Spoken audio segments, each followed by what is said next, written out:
Ring रोडसाठी निधी द्या, जिल्हाधिकाऱ्यांची मुख्यमंत्र्यांकडे मागणी। मुख्यमंत्री देवेंद्र फडणवीसांकडून रिंग रोडच्या कामाचा आढावा घेतल्यानंतर जिल्हाधिकारी जितेंद्र डोडी यांच्याकडून मुख्यमंत्र्यांकडे मागणी। पुणे महापालिका निवडणुकीसाठी प्रारूप प्रभाग रचना नगर विकासला सादर। नव्या प्रारूप प्रभाग रचनेनुसार 42 प्रभागांची निर्मिती 2017 नुसारच प्रभागाची रचना करण्यात आल्याची माहिती। कोथरूडच्या पीडित तरुणी न्यायालयात दाद मागणार। पोलिसांवर अॅट्रॉसिटी दाखल करण्याची मागणी। वंचित बहुजन आघाडीचा पीडितांच्या मागण्यांना पाठिंबा। पुण्यामधील यवतमधील तणावानंतर जमावबंदी आदेश कायम। आणखी 2 दिवस जमावबंदी लागू राहणार। सोशल मीडियावरील आक्षेपार्ह पोस्टमध्ये निर्माण झालेला तणाव।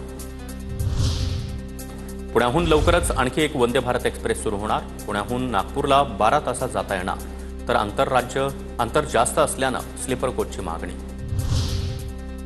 गणेशोत्सवासाठी पुण्यातून धावणार 122 लालपरी। स्वारगेट आणि पिंपरी चिंचवड आगारातून सोडण्यात येणार अधिकच्या बसेस।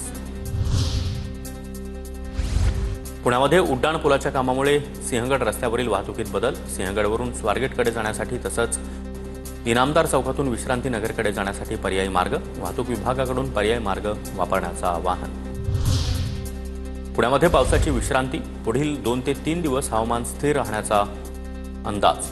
गेल्या 2 दिवसांपासून शहरासह घाट भागातील पावसाचा जोर ओसरला। अनुसूचित जाती जमाती आयोग उद्यापासून पुणे जिल्हा दौऱ्यावर।